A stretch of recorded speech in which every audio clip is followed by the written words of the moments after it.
बिस्मिल्लाहिर्रहमानिर्रहीम। अस्सलामुअलैकुम। मैं हूं अबू बकर सदीक़ और आज हमने जो वीडियो का सिलसिला शुरू किया हुआ था नाइन्थ केमिस्ट्री के लिए, उसी की एक और वीडियो लेकर हाज़िर हुआ हूं जो कि लेक्चर नंबर 5 है, जिसमें हम नेक्स्ट 5 क्वेश्चन डिस्कस करेंगे ना हम केमिस्ट्री के, जो अभी चैप्टर नंबर 1 से ही हैं। हम इंशाल्लाह सीक्वेंस के साथ जो है वो क्वेश्चन डिस्कस करते रहेंगे और इसमें इंशाल्लाह आपके साथ वो क्वेश्चन डिस्कस किए जाएंगे जो पेपर पॉइंट ऑफ व्यू से बहुत इंपॉर्टेंट होंगे। इसके अलावा ओवरऑल क्वेश्चंस जो एक्सरसाइज से और प्लस जो है आपकी चैप्टर से जो है टॉपिक वाइज बन सकते होंगे, वो तमाम आपके साथ शेयर किए जाएंगे। बस आपने करना इतना है कि इस वीडियो को शुरू से लेकर आखिर तक लाजमी देखना है। इंशाल्लाह इन क्वेश्चंस की मदद से आप एनुअल एग्ज़ाम और अपने स्कूल टेस्ट और एकेडमी टेस्ट वगैरह में भी बहुत अच्छे मार्क्स बआसानी हासिल कर सकेंगे। तो क्वेश्चन नंबर 21 जो आज हमारा होगा, इससे पहले 4 वीडियोस में हम 20 क्वेश्चन को डिस्कस कर चुके हैं, जिसका लिंक आपको इस वीडियो के डिस्क्रिप्शन में मिल जाएगा।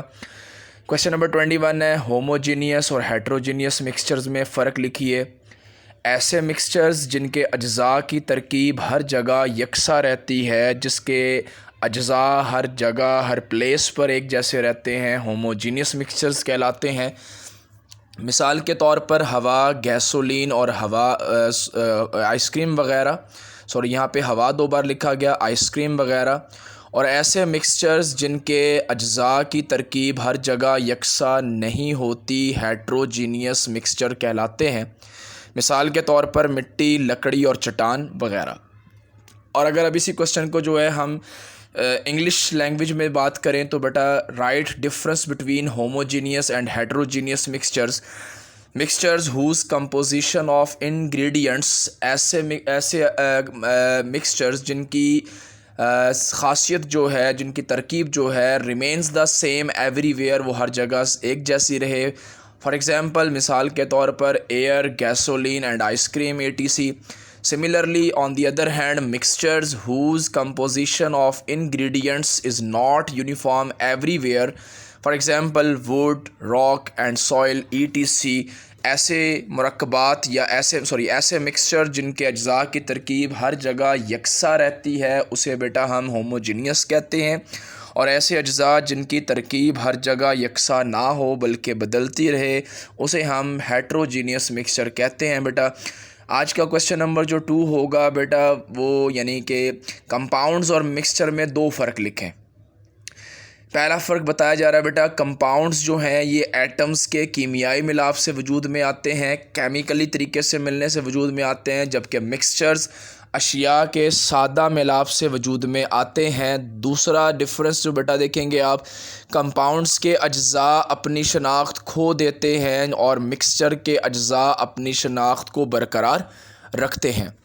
इसी क्वेश्चन को बेटा अगर इंग्लिश में देखा जाए, write 2 differences between compounds and mixture. तो number 1, compounds are formed by chemical combination of atoms.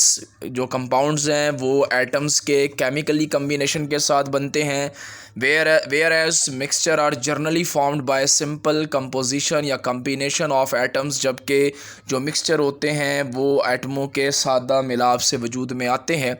Number 2 difference जो होगा बेटा, द कंपोनेंट्स ऑफ कंपाउंड्स के जो अज्जा हैं लूज़ देयर आइडेंटिटी, वो अपनी शनाख्त खो देते हैं। While the components of mixtures, जबकि जो मिक्सचर के अज्जा है रिटेन देयर आइडेंटिटी, वो अपनी शनाख्त को बरकरार रखते हैं। बेटा यही क्वेश्चन जो है कंपाउंड और मिक्सचर में जो डिफरेंस है, ये लॉन्ग क्वेश्चन में पूछा जा सकता है। इंशाल्लाह आने वाली वीडियो में आपके साथ डिटेल डिस्कशन करेंगे। अभी जो मैं आपके साथ शेयर कर रहा हूँ वो जस्ट शॉर्ट क्वेश्चन के हवाले से शेयर कर रहा हूँ आपके साथ। बेटा क्वेश्चन नंबर 23 जो है वो है, एटॉमिक नंबर की तारीफ़ करें। किसी एलिमेंट के न्यूक्लियस में मौजूद प्रोटॉन्स की तादाद को एटॉमिक नंबर कहते हैं और इसे जी से ज़ाहिर किया जाता है। मिसाल के तौर पर हाइड्रोजन के न्यूक्लियस में 1 प्रोटॉन होता है, इसलिए इसका एटॉमिक नंबर 1 होता है। इसी क्वेश्चन को जब हम इंग्लिश में बात करें बेटा, define atomic number, the number of protons की तादाद इन द न्यूक्लियस में ऑफ एन एलिमेंट, किसी भी एलिमेंट के, is called the atomic number, उसे एटॉमिक नंबर कहा जाता है। फॉर एग्ज़ाम्पल, मिसाल के तौर पर hydrogen has 1 proton in its nucleus, hydrogen के न्यूक्लियस में एक प्रोटॉन होता है, so its atomic number is 1, इसलिए इसका एटॉमिक नंबर 1 है। क्वेश्चन नंबर 24 बेटा, मास नंबर किसे कहते हैं? किसी एलिमेंट के न्यूक्लियस में मौजूद प्रोटॉन्स और न्यूट्रॉन्स की मजमूई तादाद को, दोनों के कम्बिनेशन को, दोनों के समीशन को, दोनों के मजमूए को जो है बेटा मजमूई तादाद को मास नंबर कहते हैं। मिसाल के तौर पर हाइड्रोजन के न्यूक्लियस में एक प्रोटॉन होता है और ज़ीरो यानी 0 न्यूट्रॉन होता है, इसलिए इसका जो एटॉमिक नंबर होगा, एटॉमिक मास होगा वो 1 होगा, क्योंकि एटॉमिक मास का जो फार्मूला होता है बेटा वो होता है A= प्रोटॉन प्लस न्यूट्रॉन। तो प्रोटॉन 1 है और न्यूट्रॉन 0 है, सो 1 + 0 = 1 आ जाएगा बेटा। इसी क्वेश्चन को अगर हम बेटा इंग्लिश में बात करें, define mass number, the total number of protons and neutrons, proton और न्यूट्रॉन्स की तादाद को in the nucleus of an element, किसी एलिमेंट के न्यूक्लियस में मौजूद, इज़ कॉल्ड मास नंबर, उसे उसका मास नंबर कहते हैं। फॉर एग्जांपल, मिसाल के तौर पर hydrogen nucleus has 1 proton and 0 neutrons. Hydrogen के न्यूक्लियस में एक प्रोटॉन और 0 न्यूट्रॉन होता है, so it has a mass number of 1, इसलिए इसका मास नंबर 1 होता है। आज का क्वेश्चन नंबर जो बेटा लास्ट होगा 25, रिलेटिव एटॉमिक मास और एटॉमिक मास यूनिट से क्या मुराद है। सो बेटा हम मुख्तलिफ़ एलिमेंट्स के एटॉमिक मास की कार्बन 12 के एटॉमिक मास के साथ निस्बत मालूम कर सकते हैं। इस निस्बत को बेटा रिलेटिव एटॉमिक मास कहते हैं, जबकि रिलेटिव एटॉमिक मास के यूनिट को रिलेटिव एटॉमिक मास यूनिट कहते हैं और इसे AMU से ज़ाहिर किया जाता है।